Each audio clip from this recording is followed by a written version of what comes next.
I'm just gonna. Benedetto. I am a lawyer at Our Family Wizard.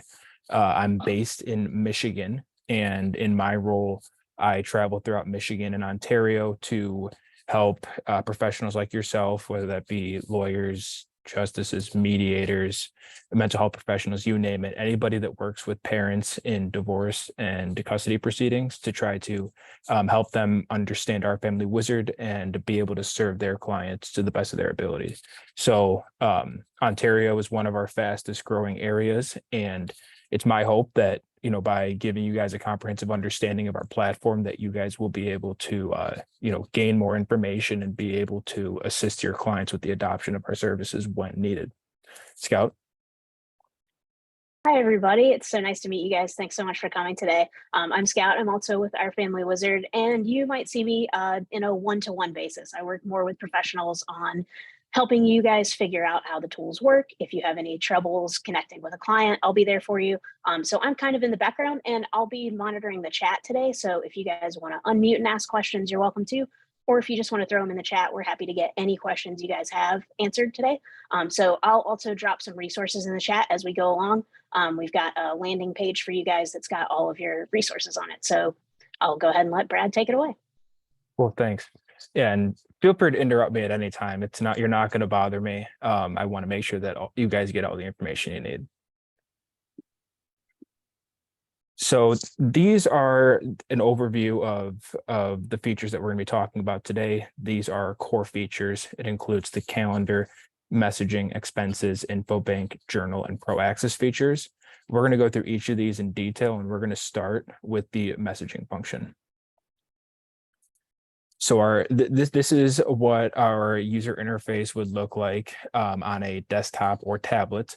The idea with our messaging function is that it kind of brings in different features from both standard text-based messaging as well as email, and our user interface is designed to be very familiar with parents. We want to make everything seamless for them. And so as you can kind of see on the left, you have different panes, like it's inbox, notifications, sent, drafts, kind of like an email. But then when the parent actually clicks on the message, it threads kind of like a text message.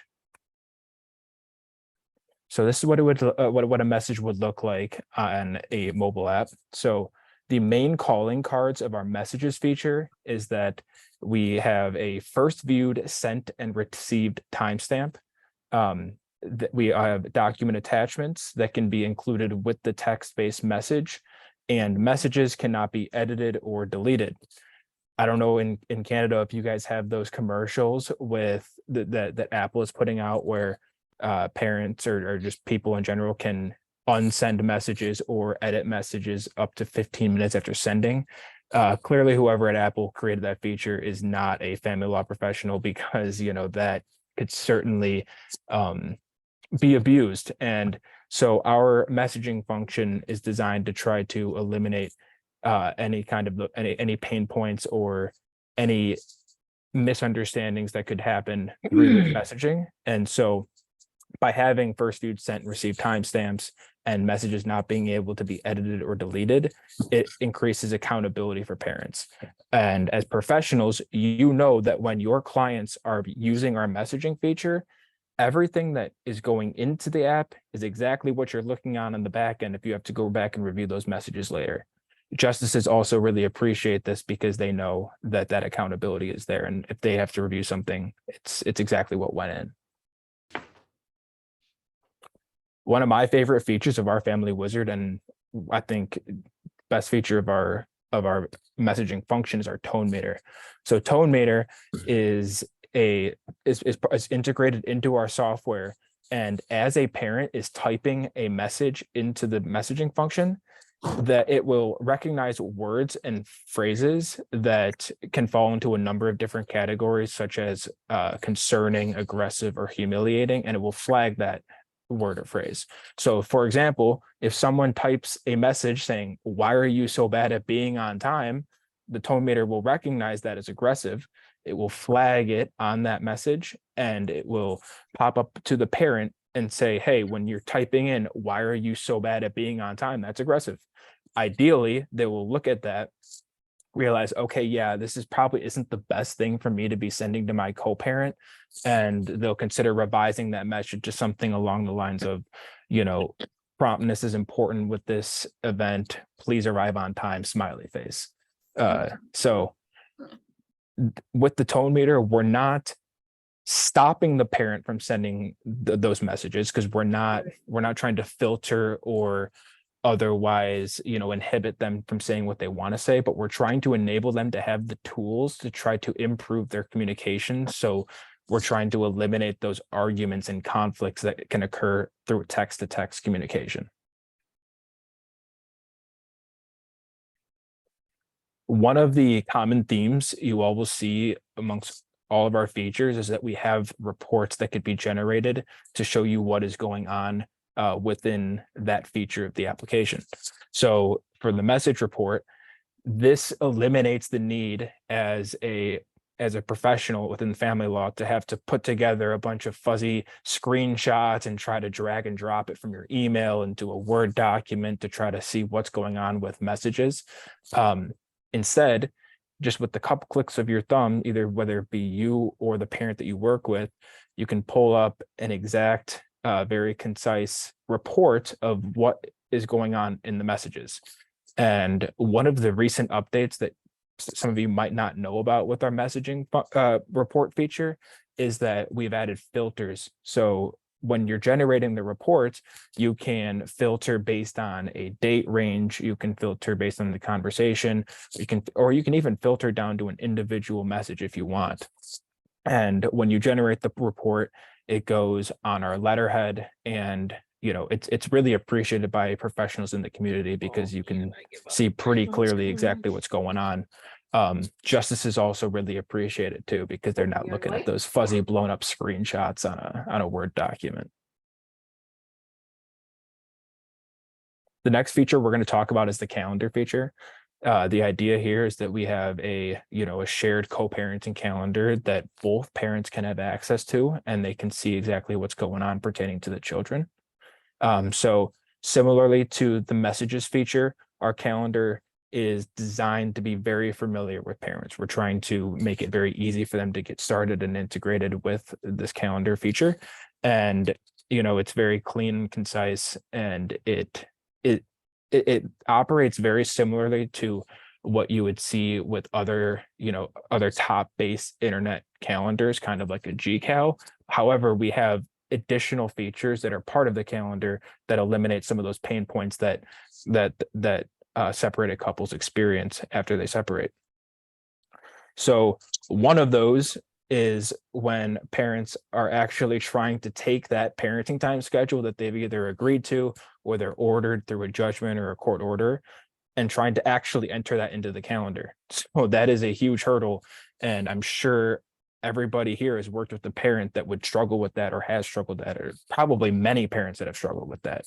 So to try to get the parents over that hump to be able to have a very clean and easy to read calendar, we have parenting schedule templates based on the most common parent time rotations. So for example, if after the parties reach a consent judgment of divorce, they agreed on a 2-2-3 or a 2-2-5 type parent time rotation, when they pull up the calendar for the first time, they'll be prompted to select from some of these preset options, so they can just click on it and have that baseline starting point without having to go in and manually enter that into perpetuity.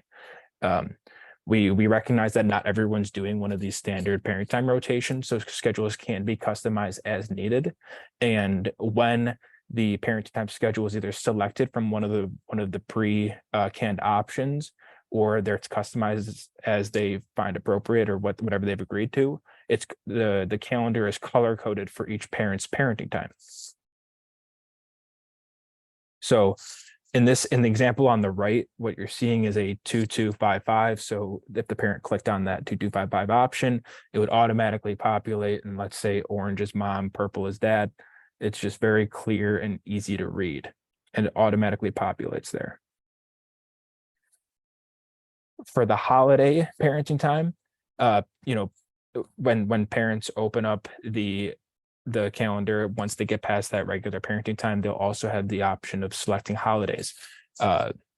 As opposed to going into a calendar and typing in holiday parenting time and deleting the regular parenting time and doing that for many, many years, parents will be prompted to have this drop-down menu of some of the most common, bank holidays, and parents can go and select each of those holidays and assign them to a parent. If they celebrate any holidays or have any kind of unique holiday celebrations that are not on the pre-canned options, they can also add holidays. And then when they assign those holidays to each parent, they will automatically override the regular parenting time schedule without modifying that regular parenting time schedule in future months. And then it'll do that for each year into perpetuity, so long as they want it to.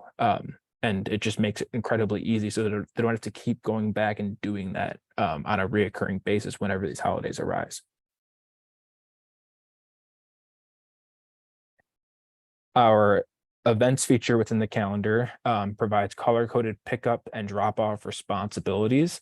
And the idea is that when the parent creates the event, we're basically spoon-feeding them the information that they need to select. What's the event called? What day is the event on? They can select the cadence of, scheduling a reoccurring event in the future. They can assign which child it pertains to, who's the pickup parent, who's the drop-off parent. And when they create that event, it will automatically go into the parenting time schedule as a little dot underneath the number on the day of the calendar. There's also a history of who created the event. So, there's hopefully going to be eliminating the argument of, oh, well, I never saw that event, or you never created that event, you never told me. Well, there's a clear history of who created the event, so you can see that in the future in the event that kind of argument would come up. Another really cool feature of our calendar is that we give parents the ability to, modify the regular parenting time schedule when life inevitably will get in the way and some kind of modification will need to be made. This is done with our trade swap feature.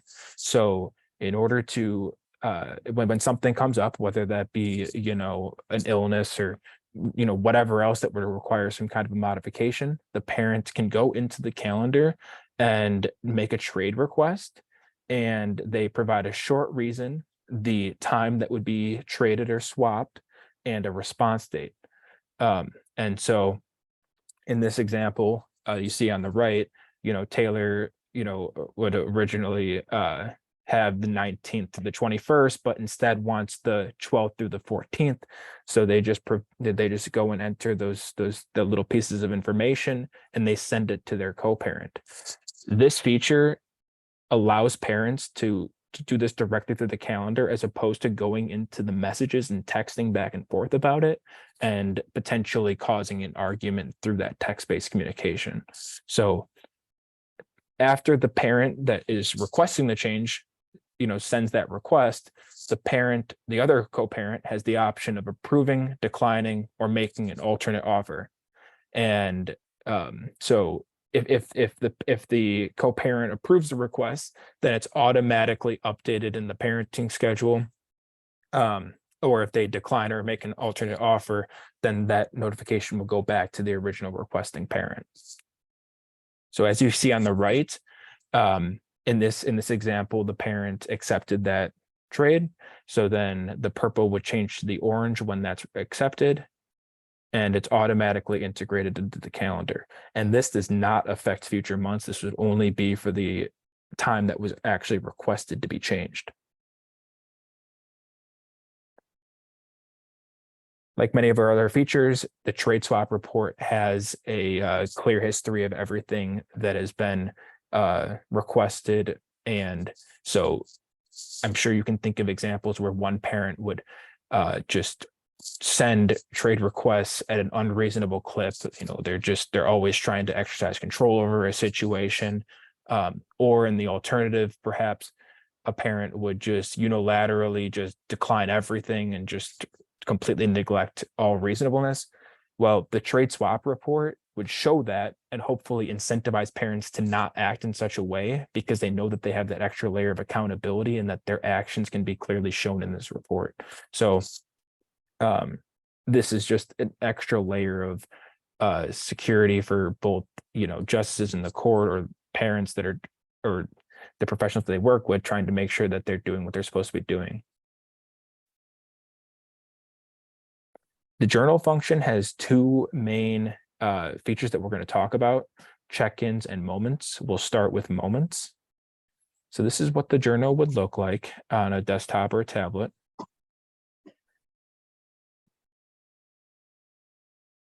So for moments, the idea with this is that parents have the ability to upload a picture, and they can tag a location and assign a date to it.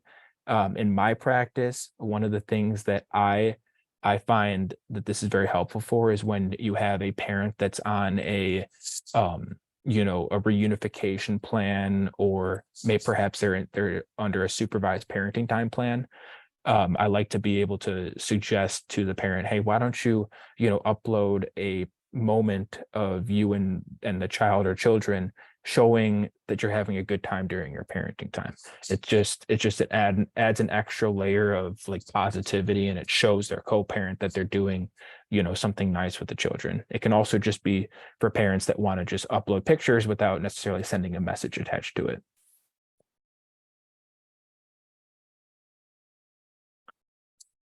So for check-ins, this feature is designed to eliminate the need for parents to have to go into a McDonald's and buy a Coke to show that they were at a spot when they said they were.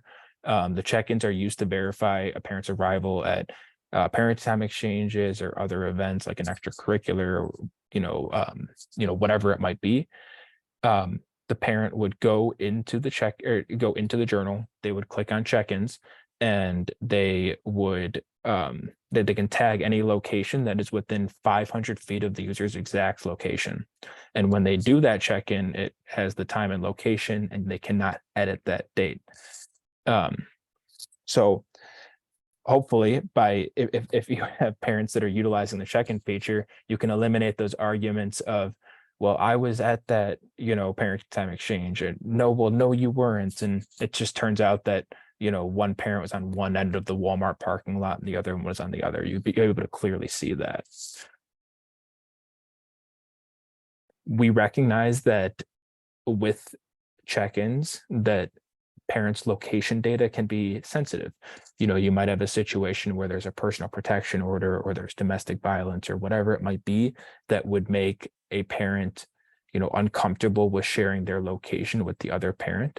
So I just want to stress that parents always have control over their location sharing, and parents can choose whether they share that location with the other parent. They can only share it with a connected professional through the Pro Access feature, kind of like they could share it with the court or their attorney or lawyer, whoever it might be. But they don't necessarily have to share that with their co-parent. Parents sometimes they can create private moments or check-ins for their personal records if they want to.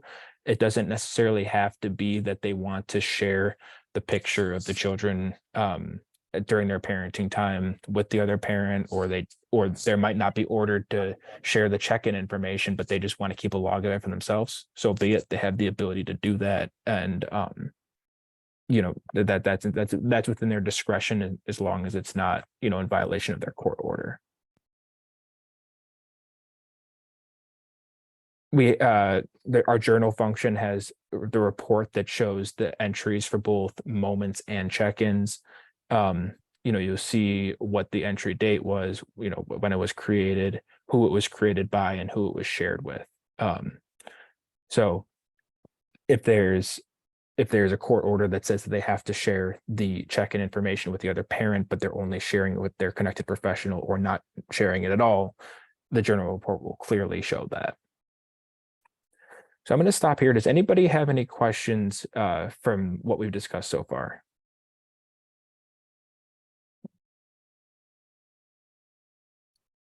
Okay.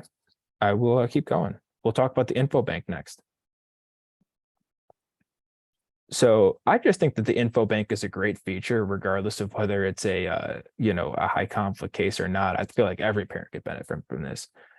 Basically, with the info bank, there's a ton of different enumerated categories that you can see on the left here, whether that be insurance, financials, education, whatever. And parents have the ability to go into the info bank and upload information just to store it pertaining to their minor children. It could be anything from, the children's insurance information.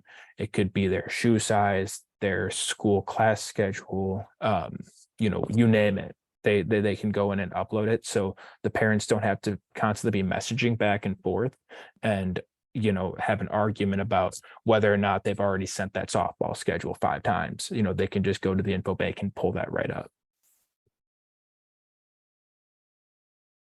The My Files section is a part of the info bank where parents can go and upload bigger files, or it'll automatically pull information from like messages, like the document attachments in the messaging feature, and it'll put it into the My Files section so that the parents don't have to go back and scroll through all of those messages in the past to try to find that softball schedule that was sent 5 weeks ago. I'm gonna stop here and just kind of give a little funny story about the info bank. So the last case that I mediated prior to joining Our Family Wizard, there was a very high conflict case, and I was represented the mom, and the dad had insurance for both the mom and their minor child. Throughout the entirety of the case, the mom was requesting like a copy of the insurance card because she had lost it or just didn't have it for whatever reason.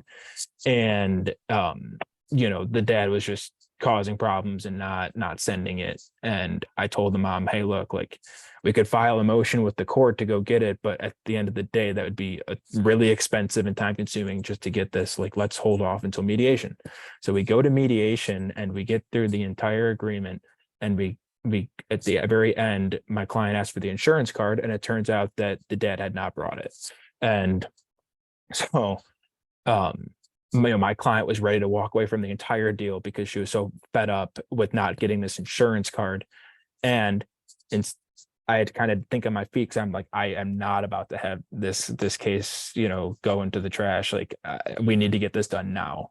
And so we were actually able to save the deal by putting it into the mediation agreement that the dad was going to upload the information from into the info bank for the minor child's insurance. So you never know when these features are going to come in handy, and it worked out for me in that case. The next feature we're going to talk about is the expenses. So this is what it would look like on a desktop or tablet. There's different features between the expense log and scheduled payments. And so we'll start with the expense log. The expense log provides an overview of all the requests, expense requests and payments that have been made. The parents can search and filter options to try to find any specific thing that they're looking for. For example, if they're trying to find out outstanding requests that haven't been paid yet, or expenses related to a specific type of category, they can do that.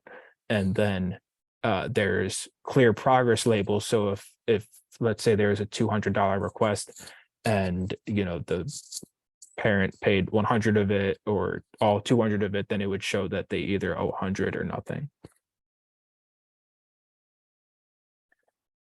We have expense categories, and what's cool about the expense categories is that the different categories can assign different percentages based on whatever their judgment or mediation agreement or court order says. So as we all know, these percentages almost never look the same across different types of expenditures. So if they've agreed to split sports related expenditures 50-50, but then child support is 70/30, or, dental expenses are 70/30 or whatever it might be. They can customize those percentages based on each category. And then when each parent goes to make a expense request or a payment or whatever it might be in that category, it will apportion their percentage of that expense to each parent automatically. So when they're creating the expense and they are asked to, include the amount, then when they select that category, it will assign that percentage. When parents are creating the expense, we're trying to spoon feed them the different pieces of information that are pertinent for their co-parent to have, in order to understand what's going on. So parents are prompted to include supply all information for all the required fields, which includes the type of the expense that it is, whether that's a payment or reimbursement, the title of that expense, the amount of money, which category it falls under, the purchase date, what child it pertains to, and then they can upload the receipt.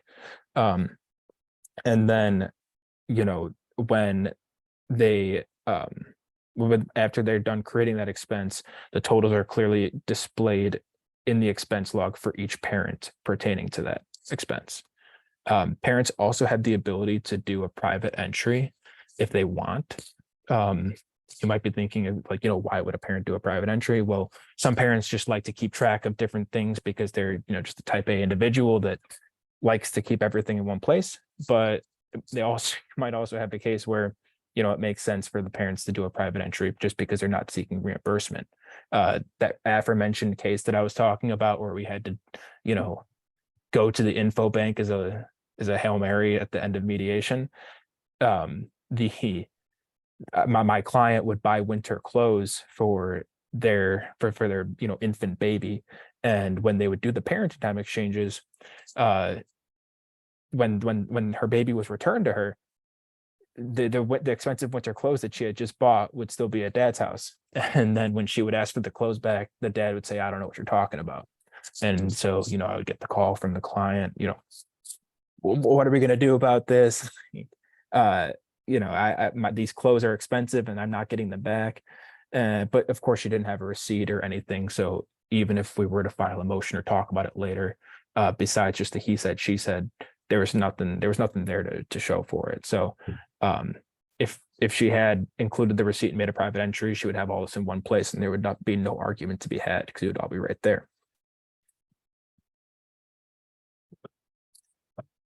So every expense contains a concrete record of activity. This is held in the expense histories.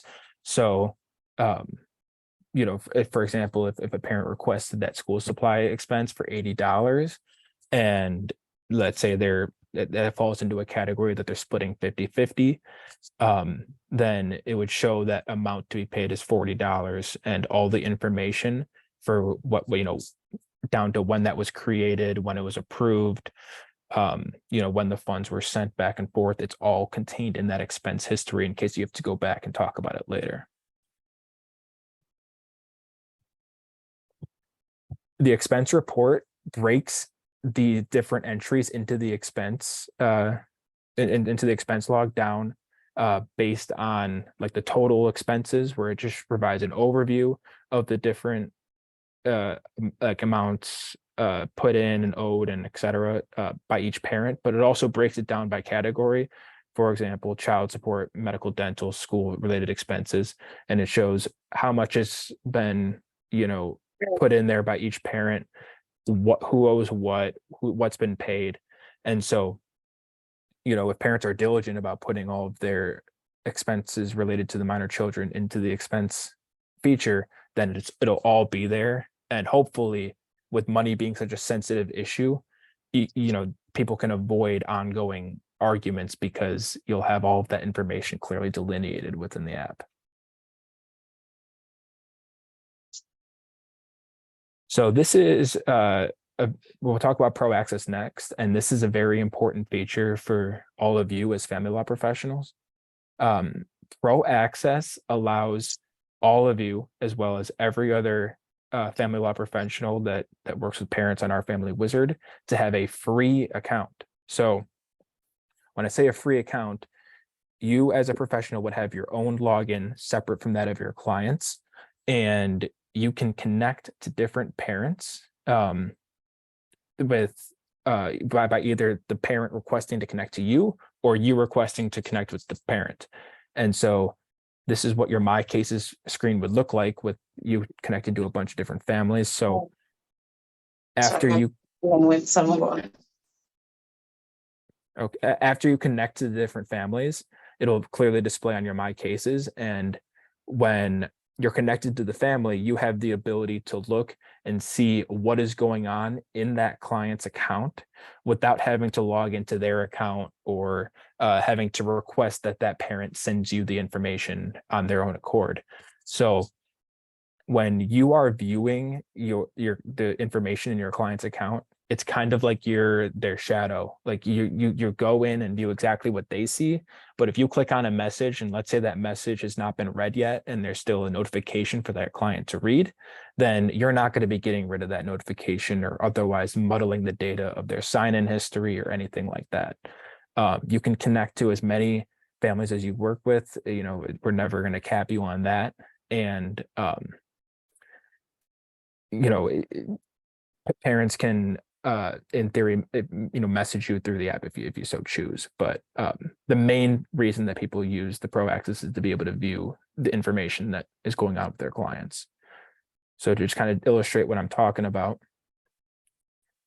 when you're in your client view mode, this is that same screen that we're talking about with the messaging function. You see exactly what they would see, and that's true for all the different features. So when you go in, you're looking at a bird's eye view of everything that they have put into the app. This is incredibly useful. Like if you have a client that calls you and asks you questions about something that's going on between them and their co-parent, you can just quickly type in Our Family Wizard into your browser, and you can go right there on your computer and you can talk about what they're looking at in real time, as opposed to having multiple email conversations or multiple phone calls about it, because you had to say, okay, well, send that to me, and then you call them back, and that can be a waste of time. So you can save money for your clients and save yourself time by just being able to look at it in real time. It's also incredibly helpful if you are trying to prepare exhibits for court, because then you don't have to rely on the client to send that information to you. You can just go and get it yourself. You can go and pull any of those reports I was talking about previously. Or I know many of you are mediators, with the OAFM, in the event that, let's say, the parties agree to use Our Family Wizard in your mediated agreement, then they have to come back for some kind of an issue, as people have, you can go and just pull information from Our Family Wizard very easily and have it for those future mediation sessions. So whenever a parent logs in and to Our Family Wizard, there is a clear record of the sign-in history for each parent. So the sign-in history will include the sign-in time, the date, as well as the IP address where they're logging in from. So you'll have cases where a parent will say, oh, well, John never logs in, I'm always sending him messages and he never logs in. And then John will say, well, I have logged in. I don't know what she's talking about. Well, you can clearly just look at the sign-in history and see what's going on. You also might have the situation where it says, well, his new girlfriend or his new boyfriend or her new boyfriend or, whatever it might be, is the one that's actually signing in and doing it for him or her. Well, you'll be able to see what the IP address is, so you can know what location the parent is logging in from.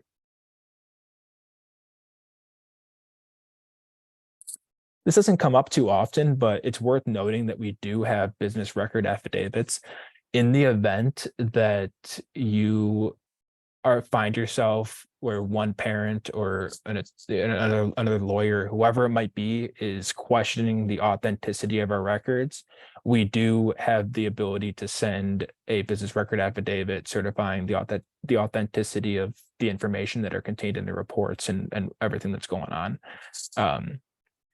In my practice, I've never seen that come up, but just you can know in the back of your mind that that is available if you need it. So, consumer privacy and data privacy is very, very important. I know that there's been a pretty big push throughout the United States, Canada, and throughout Europe about consumer privacy. And I'm not going to pretend like I am like a computer scientist that can explain to you the exact technological ins and outs of everything to do with our security. But what I can say is that we are very, very secure. We have multiple servers throughout the United States, and we have everything backed up in the cloud. We go through extraordinary measures to make sure that parent and practitioner information is safe. We have never and will never sell parents' data. It's all held very securely, and there is the GDPR laws, which are laws that are put in place in the European Union that are far more strict about consumer privacy than anything that's held in the United States or Canada, and we are compliant with the GDPR. So if any of you have any questions regarding security, I'm happy to either try to answer them myself, or I can connect you with one of the professionals that work within our security team at our Family Wizard elsewhere. So we have model order language that is that you can use as a professional to for a number of different reasons. But I find that many people like it because they say, oh yeah, I remember Brad was talking about the tone meter. I just want to check the model order and get a little inspiration for how I can include that into a consent judgment or my mediated agreement or whatever it might be. So we have this available for inspiration, but I also like to talk about it because there's a few different key pieces of information that we find people have success with. So first, you want to make sure that the parties that whatever order or mediated agreement you have calls for exclusive communication. If the parties are paying for our Family Wizard, it makes sense to try to not communicate by other methods of communication and to keep all messaging, texting and everything through our platform. Additionally, it's important to try to provide a deadline. So whether that be 48 hours after mediation is concluded, or 72 hours after the judgment of divorce is entered, whatever it might be, providing a deadline, because you might have one parent that signs up the same exact day that you guys finish up mediation, but then you might have another parent that drags their heels. So providing a deadline is important. It's very important to name participants and order access in the event that that's important, like that is something that is relevant to the parties. So let's say they're utilizing the services of a GAL or a parenting coordinator, whoever it might be. It's important to make sure that you include in the model order, in your order or your mediated agreement, that they give the other, they give that professional access. And just in order to have access, they just need their first name, last name, and email. And then you want to limit messaging by utilizing all the other features. We talked about all these different features that are integrated into our platform, and many of them are designed to try to eliminate the need to have to message about everything. So by utilizing the different features and having a robust order or mediated agreement specifying the different components of our app and how they can be used, hopefully the parties will limit their messaging and then in turn limit conflict. So this is kind of, I guess, a little bit entertaining. It's also pretty relevant, but it's pretty entertaining because there have been people who have taken being ordered to use our Family Wizard to the Court of Appeals in various jurisdictions.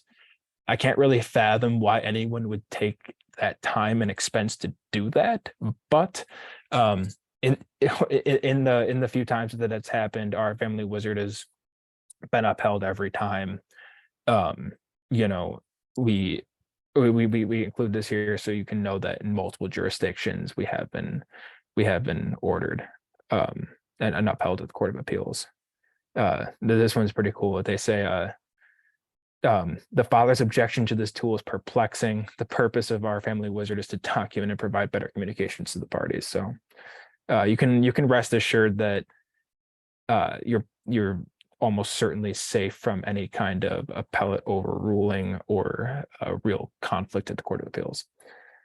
We have a couple different programs that I think it's very important for everybody to understand both what they are and how the actual mechanics are that they're used. So we are a mission-based company, and it's very important to us that all families throughout Ontario, regardless of where they're located or what their financial circumstances are, that they have access to the best co-parenting resources available. So in order to try to make that happen for everybody, we have the financial hardship application and a military family discount. So for the financial hardship application, there's three main reasons or three main like automatic qualifiers that parents will use in order to get the sign up fees waived. So the first one is if they're receiving like an income-based assistance, whether that be like food stamps or disability like assistance, like financial assistance, things like of that nature at the state or government level, that will automatically qualify them. If they have their court fees waived based on lack of income, that will qualify them, or if they are being represented pro bono or by legal aid. So if any of those three things are true, they automatically qualify for their fees to be waived. So the way that the financial hardship is application is submitted, it can be done either by you as the professional on their behalf, or the parent can do it themselves. The court can do it as well in the event that they're ordered to use it by a justice, but in most situations, the parent will be submitting it themselves or their lawyer will be doing it for them. As a mediator, it's if any of those three criteria are true, then you can encourage them to submit it. We really do want to make sure that anybody that qualifies does receive that benefit. We've had over 23,000 financial hardship applications granted, and if you add a couple zeros to that, you can see how generous our family wizard has been. Additionally, we have our military discount. So if there's a military parent, if they're current or former military, they qualify for a 50% discount.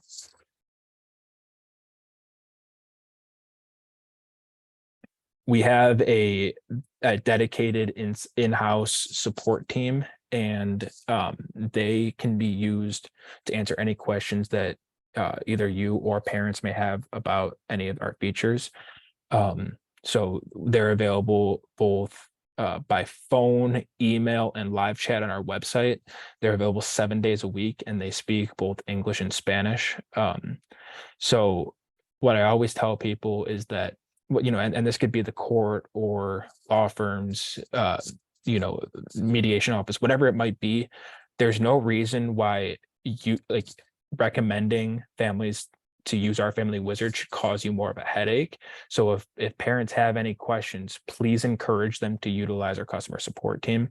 They're very, very good at their jobs. There's many people who have started their careers in customer support and have gone on to be leaders within our company, and they're very, very good at what they do. Pretty much if the parent is awake, we're available. It's a very, very robust and important team that we take a lot of pride in. So if you as professionals have any questions, you can feel free to reach out to me, reach out to Scout, whoever within our team, and then the parents, please utilize customer support. You're not going to overwhelm us. All right. So I know that was a lot. I see that there was a lot going on in the chat. Does anyone have any questions that they want to, talk about? And feel free to unmute yourselves. There are a lot of questions in the chat. I think Scout, you've done a great job of answering as we go. I don't know if there's any that need answering still. I'm sort of reviewing here now. I looks like- haven't quite caught up with the end of the Yeah. questions yet, but I can continue answering, or Brad, you can pick up. It looks like Natalie Bresden has the first question that hasn't been answered, which is, does Okay. the payer enter proof of payment? Do both parties need to approve the payment that was made? Okay, and then there was one hand up. Shri Lalitha also had their hand up. So maybe after that one. Sure. So, I think so the question was, do both parents need to approve the expense request? Is that the first component of that question? Correct. So yes and no. So one parent starts the expense request by making the request. So presumably they, approve that request by making it to begin with, and then the parent who receives that request then approves it. So yes, you do have both parents weighing in to complete that transaction. And if a parent is putting in some kind of false expense request or just something that never happened, and there's just all these different requests that are being made and there's no receipts, or there is nothing to do with the children or whatever, then that'll all be shown in the expense report. Sorry, I think as I understood the question, I had a follow-up question to it, is what's the evidence of that the payer has paid? Like, are they supposed to then show that they have paid versus saying, yes, I paid the $100 or whatever? Where's the evidence that that payment has been made? So when they make that payment, they would go in and signify on the app, like let's say it's $100 request, they would say $100 been paid, and they have the ability to upload like a screenshot. If they're doing it electronically, they could do it that way. But on the other end, if the receiving parent never received it, then they would have to signify that to their lawyer or to the court.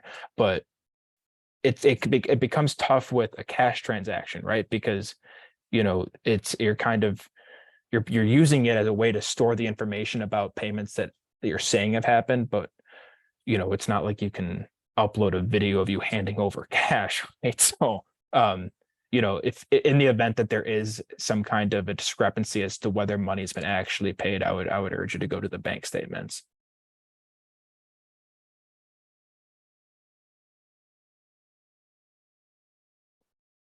Okay, and then so the next one was Shri. I think Shri had their hand up, so I don't know.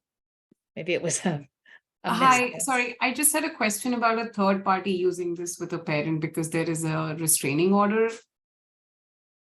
Sure. So who would have the restraining order? Are you saying that? Just for assumption's sake, let's say the mother has a restraining order and the father doesn't, and they can't communicate directly, but they are currently using WhatsApp messaging to do that in between communication with a third party who is their family member.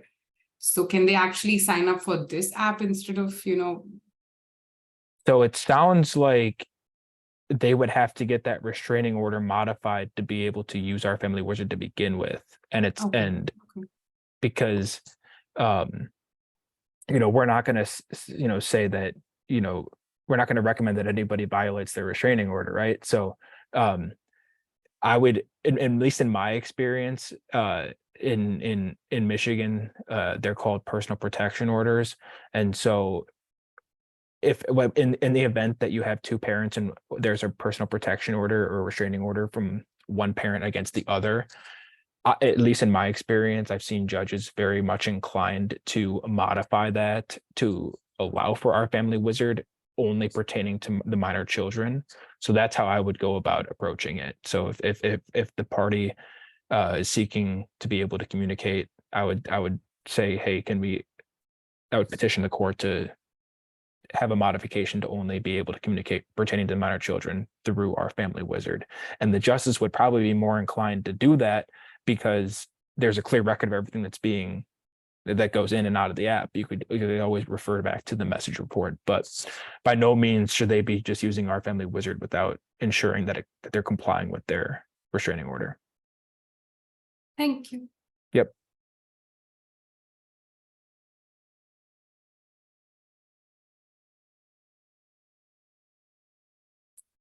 Okay, any other questions? I have a question, please. Yeah, of course. I was looking through the chat, but there was a lot in there. What is the cost for Family Wizard in Ontario? Yes, so it is $144 US. So the exchange rate, what, 75. So I think it's like approximately 200 Canadian. Is that for each person or to the couple? For each parent. Okay. And I just have another question. The calendar, does it show the percentage of times or is it all based on 50-50? Just different options of 50-50? You mean for the like on the presets? Yes. Oh, so there's a number of different options that are based off of 50-50. If they have a schedule that does not fit into the preset option, then they can customize it to whatever it is. But they are, like most of the pre-canned options are designed to be model after 50-50 arrangements.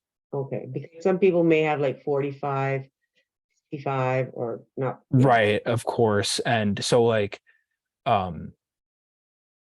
and that could be accomplished through a number of different ways, right? Like they could have something that's pretty close to 50-50 arrangement, but then one parent gets an extra like couple weeks during the summer, right? So you could do that in a number of different ways. Like if it's pretty close to one of those pre-canned arrangements, but one parent has a little bit more than 50% because they have a 2-week summer vacation, you could add that as a holiday and then override the the regular parenting time during that schedule. But in the event they have some kind of unique schedule, then they can just customize it themselves. Okay. And I just have one last question for the Pro course. Access. Do the parents have to consent for you to be able to go in to look at their records? Yes. So in order to connect with the parent, then you need 3 pieces of information: first name, last name, and the email that they sign up with. So the request to connect to that parent can either be made by the professional that is looking to be connected with that parent, or the parent can request that professional. And then when that request is made, it'll populate in their email, and then it'll say, Jane Doe has requested to connect with you. And then you click on the notification in the email, and then you're prompted to create the profile and connect. Or if you already have a Pro Access account that you've created and a new family is trying to connect with you, or you're trying to connect with the new family, then it'll populate as a notification within the application. Okay.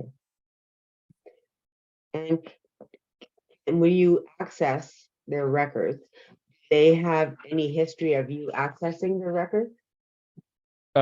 No. So for professionals, there is not a sign-in history that show that the parents can see how often or what you're looking at or whatever. We find that parents, that professionals appreciate that they can come and go as they please without having their client breathing down their neck about the frequency or what they're looking at. So they'll know if you created the record because you'll have access to the PDF. So if you're using that in court or at a mediation session and there's the message report, they'll know you looked at it, but they're not going to know when you did that or whatnot.